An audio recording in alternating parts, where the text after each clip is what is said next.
আসসালামু আলাইকুম। চলে আসলাম একটা নতুন রেসিপি নিয়ে আপনাদের সামনে। আজকেরটা অবশ্য রেসিপি না, আজকে একটা অয়েল তৈরি করে দেখাবো, আর সেটা হচ্ছে গার্লিক চিলি অয়েল। এই গার্লিক চিলি অয়েলটা কিন্তু আমাদের মোমোতে ব্যবহার করি আমরা, মানে ইউজ করি সসের সাথে।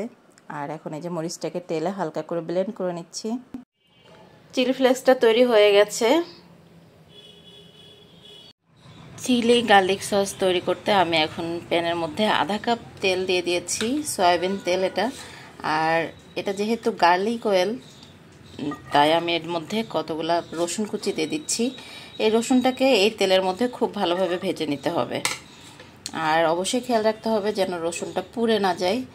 রসুনটা যখন হালকা হালকা ব্রাউন হবে তখন আমি এই তেলটাকে সেকে নেব। দেখেন রসুনটা কিন্তু ভাজা শুরু হয়ে গেছে। অবশ্যই একটু কেয়ারফুলি এটা ভাজতে হবে। আর অনেকে কিন্তু এই রসুন দেয় না, জাস্ট তেলটাকে গরম করে এই সসটা মানে অয়েলটা তৈরি করে। বাট আমি এটা গার্লিক অয়েল যেহেতু, আমি এটা রসুন দিয়ে করছি, তাহলে রসুনের একটা ফ্লেভার ভালো লাগবে খেতে। রসুনটা দেখেন হালকা হালকা কিন্তু ব্রাউন হয়ে যাচ্ছে। এখন আমি এটাকে নামিয়ে ফেলবো, মানে তেল থেকে সেকে নিব এই রসুনটাকে।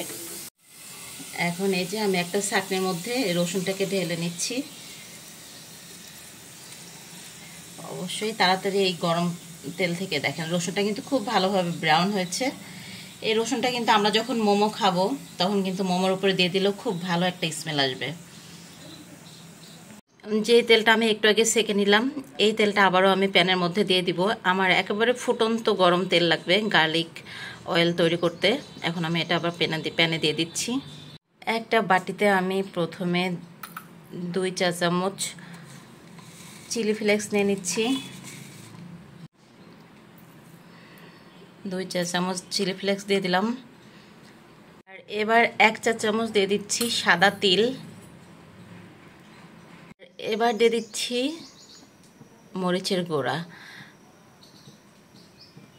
দিব সেটা হচ্ছে গার্লিক। এটা আমি হালকা একটু ছেঁচে নিয়েছি, আপনারা ইচ্ছা করলে কুচি করেও কিন্তু দিতে পারবেন।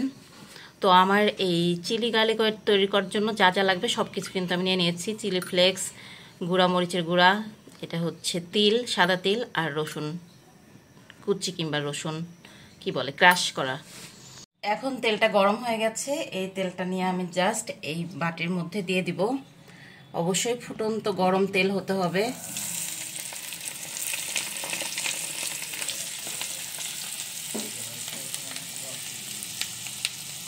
হালকা একটু চামচ দিয়ে নেড়ে দিই।